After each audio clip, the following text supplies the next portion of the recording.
All right. So this is where we left off yesterday. I believe this is number 4 on the Unit 2 test. So it says which expression is the GCF, greatest common factor of the polynomial. And then we have the polynomial written over here, 24x squared y plus 16x cubed plus 144x squared. Now there's 2 parts to finding our GCF here. We want to find the coefficient part, that's the number part.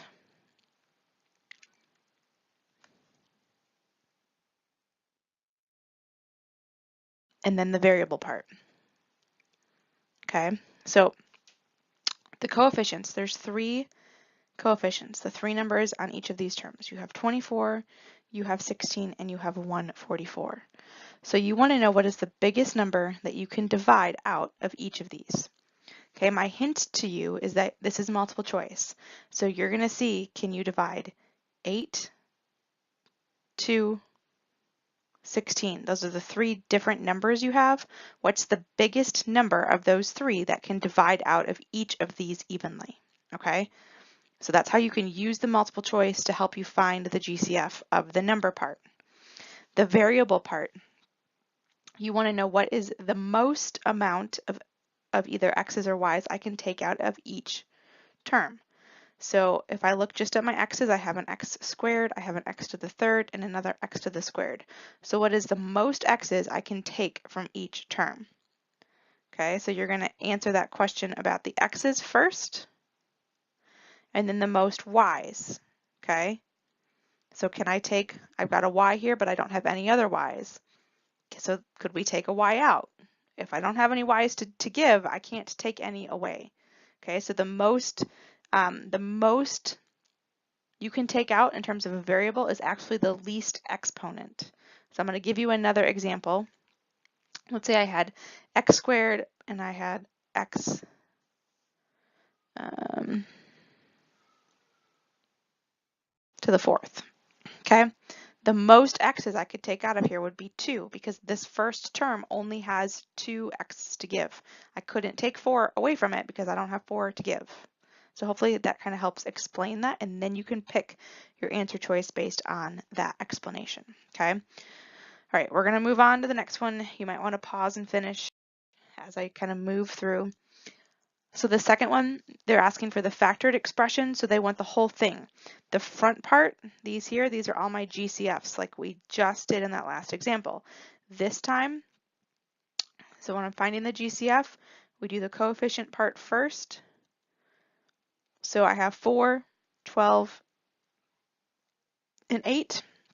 My choices in this multiple choice problem are 4 and 8. So ask yourself, can I divide 4 evenly into all 3 of these terms? Can I divide 8 evenly into all 3 of these? Whichever one is the highest that works, that's going to be the number part of your coefficient. And then you're going to look for your variables. We have A's and we have B's. What are the most A's I can take out of each term? Remember, when I ask for the most, it really means the least. So the smallest exponent that occurs is going to be what we can take out. So we've got a squared, a to the third. And then you're going to look at your b's, b squared, b, and b squared. You can look at your answer choices to help you kind of narrow down what your GCF should be. And then once you've taken out values, you want to see what do you have left over. So if I took out a 4, for example, out of this 4, that 4 is gone. If I take out an A, then my A is gone. If I take out 1B, then I'd only have 1B left. So that's how we figure out what's left over.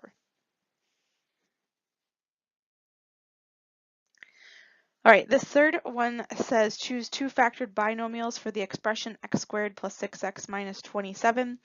It might come in handy that factor sheet that I shared out today in class could really help you. So if you look at that factor sheet for 27, it's going to list all your factors. It's going to list 1 and 27, and it's going to list 3 and 9. So I need them to multiply. We're using the x factor. I need them to multiply to negative 27, and I need them to add to positive 6. So if we're multiplying to give me a negative, that means that one answer has to be positive and one needs to be negative. So you need to pick between these two sets of factors and figure out which one needs to be positive and which one needs to be negative for them to equal positive 6. And you're going to pick the two that work for your x factor. All right, next one, what are the factors of the following polynomial? Okay, so this time we've got that negative 56. You can list out or use that sheet for all of your factors of 56.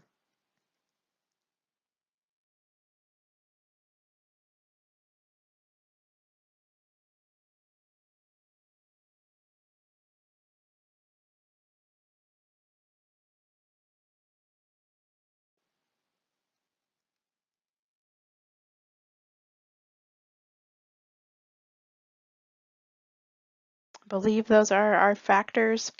1 and 56, 2 and 28, 4 and 14, and then 7 and 8 are going to be the list that would be on that sheet I gave you today. So we're using our x factor. So what are factors of negative 56 that are going to add to give me, whoops, not negative x, that should be negative 1. Because remember, when we don't have a number there, it really means we have a 1. Since I'm multiplying to give me a negative, that means one has to be positive and one has to be negative. So you're going to pick between these four sets which one works. When I take them, when I add them together, one positive, one negative, which one's going to equal negative 1? When you finish picking which one works, you're going to type your answer in like this, x, and you'll have a plus, and x, and you'll have a minus. You just have to tell me what two numbers from this list you're going to use. One's going to be positive, one's going to be negative. They need to add to give you negative 1. All right, in this one, we want to factor the trinomial. I've got 8x squared plus 10x minus 3. The only thing here is that we don't know how to factor a trinomial that has a number out in front of the x squared. So we're actually going to work backwards to match the binomials that we have to the answer here. So we're going to have to factor or multiply our factors to see which one equals what we were given. So I'm going to use that rainbow method or that FOIL method. So the 4x times the 2x, that's going to give me 8x squared. 4x times negative 3 is going to give me negative 12x. Then I use the rainbows from the second term. 1 times 2x gives me positive 2x. 1 times negative 3 gives me negative 3. Okay, I've got a set of like terms here in the middle. They both are x factors. So when I combine them, negative 12x plus 2x is negative 10x minus 3. Well, that does not match this because this is a positive. I got a negative, so this choice doesn't work. So you're going to have to do the same thing for each of these and see which one matches. Multiply that first term, rainbow it out, rainbow the second. Rainbow it out, rainbow the second.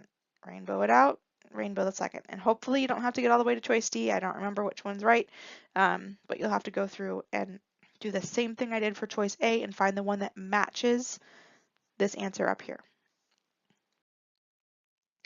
All right, find the roots. This means solutions. You're finding what x equals to this quadratic equation. So the first thing we do is we factor. So we want to find factors of 28. So if I list out all my factors, I have 1 and 28, I have 2 and 14, I have 4 and 7. Since it's a negative, I have one answer is going to be positive, one answer is going to be negative. I want to know of these sets of factor pairs, which set of factor pairs is going to add to give me negative 3 if one of them is positive and one of them is negative. You got to figure that out. Okay. Once you have that part,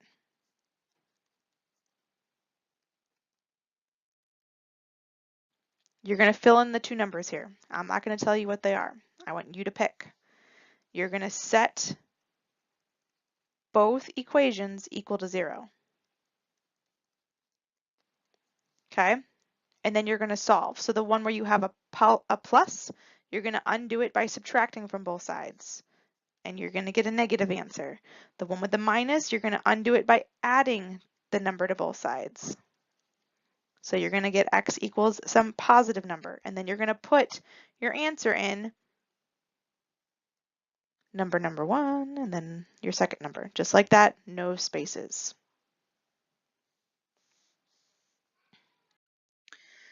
All right, this guy, same thing.